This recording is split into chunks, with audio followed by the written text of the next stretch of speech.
ನಿಮ್ಮ ಬಿಸ್ನೆಸ್ ಯಾವುದೇ ಇರಲಿ ಅದನ್ನು ಪ್ರಚಾರ ಮಾಡಬೇಕಾದ್ರೆ ಸುಮನ್ ಟಿವಿಯಿಂದಲೇ ಸಾಧ್ಯ. ಕೂಡಲೇ ಸಂಪರ್ಕಿಸಿ. ವೀಕ್ಷಕರೇ, ಸರ್ಕಾರದ ವಿರುದ್ಧ ಅನ್ನದಾತನ ಆಕ್ರೋಶವನ್ನ ನಿಮ್ಮೊಂದಿಗಿಡುವ ಪ್ರಯತ್ನವನ್ನ ಸುಮನ್ ಟಿವಿ ತಂಡ ಮಾಡ್ತಿದೆ.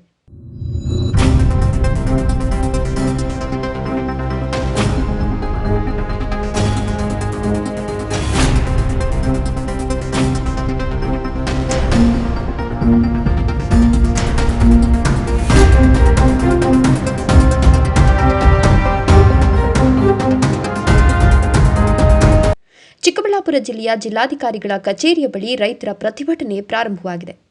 ಕಣ್ಮುಚ್ಚಿ ಕುಳಿತಿರುವ ಸರ್ಕಾರಕ್ಕೆ ಧಿಕ್ಕಾರವನ್ನ ಕೂಗ್ತಾ ಅನ್ನದಾತನ ಅನ್ನವನ್ನ ಕಿತ್ಕೊಳ್ತಿರುವ ಸರ್ಕಾರಕ್ಕೆ ಧಿಕ್ಕಾರ ಅಂತ ನೂರಾರು ಜನ ರೈತರು ಪ್ರತಿಭಟನೆ ಮಾಡುತ್ತಿದ್ದಾರೆ.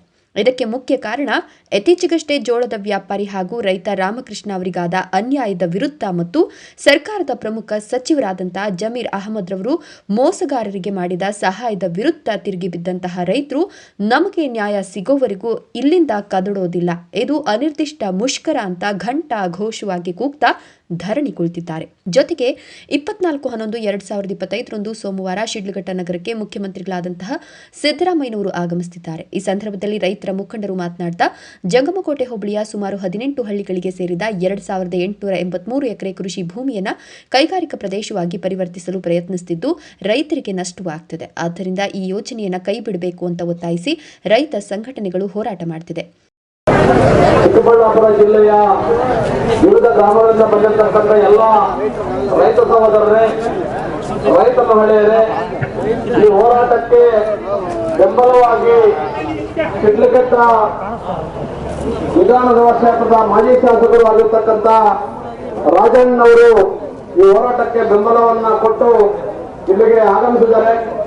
ಇದರ ನೇತೃತ್ವವನ್ನು ವಹಿಸಿರ್ತಕ್ಕಂಥ ಕರ್ನಾಟಕ ರಾಜ್ಯ ರೈತ ಸಂಘದ ಹಸಿರು ಸೇನೆಯ ರಾಜ್ಯ ಕಾರ್ಯಾಧ್ಯಕ್ಷರಾಗಿರ್ತಕ್ಕಂಥ ಡಾಕ್ಟರ್ ಬೈರೇಗೌಡ್ರೆ ಹಾಗೂ ಇನ್ನೊಂದು ಹೋರಾಟ ಇದು ಜೊತೆಯಲ್ಲಿ ಪ್ರಾರಂಭ ಮಾಡ್ತಾ ಜೋಳದ ಹೈದರಾಬಾದ್ ಮೂಲದ ಜೋಳದ ವ್ಯಾಪಾರಸ್ಥರ ಮೋಸಕ್ಕೆ ಗುರಿಯಾಗಿ ಕಳೆದ 3-4 ತಿಂಗಳಿಂದ ನೊಂದಿರ್ತಕ್ಕಂಥ ಬೆಳಮಂದ್ರ ಗ್ರಾಮದ ರಾಮಕೃಷ್ಣಪ್ಪನವರೇ, ನಮ್ಮ ಈ ಕೆಎಡಿಬಿ ವಾಪಸ್ಗೆ ಆಗ್ರಹಿಸಿ ಕಳೆದ 1.25 ವರ್ಷಗಳಿಂದ ನಿರಂತರವಾಗಿ ಚಿಕ್ಕಬಳ್ಳಾಪುರ ಜಿಲ್ಲೆಯಲ್ಲಿ ಜಂಗಮಕೋಟೆ ಹೋಬಳಿಯ ರೈತ ಬಾಂಧವರು ಹಾಗೂ ಕರ್ನಾಟಕ ರಾಜ್ಯ ರೈತ ಸಂಘದ ಹಸಿರು ಸೇನೆಯ ಕಾರ್ಯಕರ್ತರು ನಾವು ಸರ್ಕಾರಕ್ಕೆ ಮನಮುಟ್ಟುವ ರೀತಿಯಲ್ಲಿ ಚಳವಳಿ ಮಾಡ್ತಾ ಇದ್ದೀವಿ.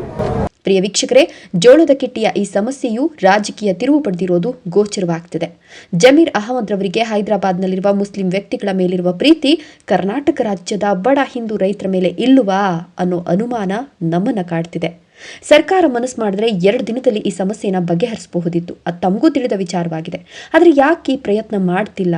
ಜಮೀರಿಂದ ನಾನು ಮೋಸ ಹೋಗಿದ್ದೇನೆ, ನನಗೆ ಸಾವೇ ಗತಿ ಅಂತ ನ್ಯಾಯಕ್ಕಾಗಿ ಧರಣಿ ಕುಳಿತಿರುವ ಬಡ ರೈತನ ನೋವು ಕೇಳೋರು ಯಾರು? ಕಣ್ಮುಚ್ಚಿ ಕುಳಿತಿರುವ ರಾಜಕಾರಣಿಗಳೇ, ಆಡಳಿತ ವರ್ಗದವರೇ, ಬನ್ನಿ ಈ ಬಡವರ ನೋವನ್ನ ಕೇಳಿ ತಿಳಿಯಿರಿ. ಕ್ಯಾಮರಾಮನ್ ಸಂಜಯ್ ಜೊತೆ ನರಸಿಂಹಮೂರ್ತಿ, ಸುಮನ್ ಟಿವಿ.